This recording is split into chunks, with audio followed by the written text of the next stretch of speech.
ರಾಜಕೀಯ, ಆರ್ಥಿಕ, ಔದ್ಯೋಗಿಕ ರಂಗಗಳಲ್ಲಿನ ಎಲ್ಲ ವಿಷಯಗಳನ್ನ ಅವರು ಅಧ್ಯಯನ ಮಾಡಿ ನ್ಯಾಯಮೂರ್ತಿ ಸದಾಶಿವ ಅವರು 2012ರಲ್ಲಿ ಸರ್ಕಾರಕ್ಕೆ ಒಂದು ವರದಿಯನ್ನು ಕೊಟ್ಟಿರ್ತಾರೆ.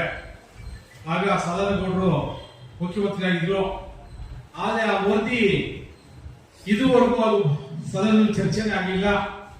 ಆದರೆ ಎಲ್ಲ ರಾಜಕೀಯ ಪಕ್ಷ ಕೂಡ ಅವತ್ತಿನ ಕೂಡ ನಾವು ನಿಮ್ಮ ಪರವಾಗಿದ್ದೀವಿ, ನಮ್ಮ ಸರ್ಕಾರ ಬಂದ್ರೆ ಅದನ್ನ ಅನುಷ್ಠಾನ ಮಾಡ್ತೀವಿ ಅಂತ ಹೇಳ್ತಾರೆ ಬಂದು ಮಾಡಲಿಲ್ಲ. ಕೊನೆಗೆ ಆಗಸ್ಟ್ 1ನೇ ತಾರೀಕು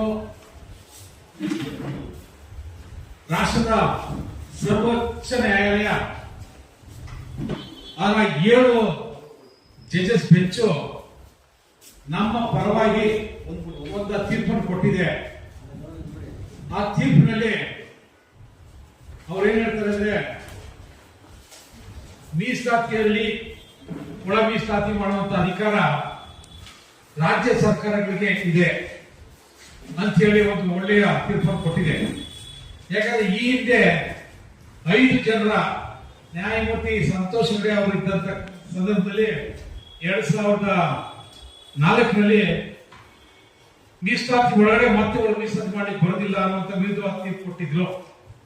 ಆದ್ರೆ 2020ರಲ್ಲಿ 5 ಜನರ ಒಂದು ಸರ್ವೋಚ್ಚ ಒಂದು ಬೆಂಚು ಇಲ್ಲ ರಾಜ್ಯ ಸರ್ಕಾರ ಮಾಡಬಹುದು ಅಂತ ತೀರ್ಪು ಕೊಟ್ಟಿದ್ರಿಂದ ಸೊ ಅದ್ರ ಮೇಲೆ ಮತ್ತೆ ಅವರು ಹೇಳಿದ್ರು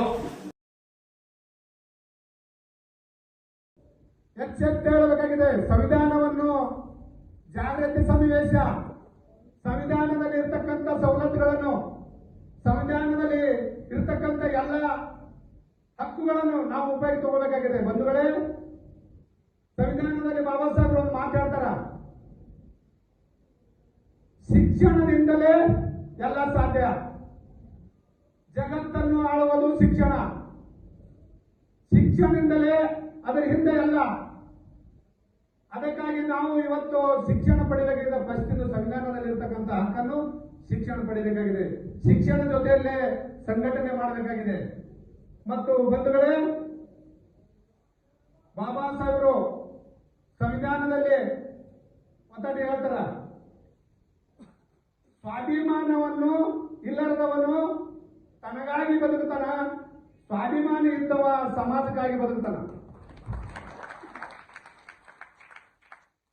ಹಾಗೆ ಈ ಗುಲ್ಬರ್ಗ ನಗರ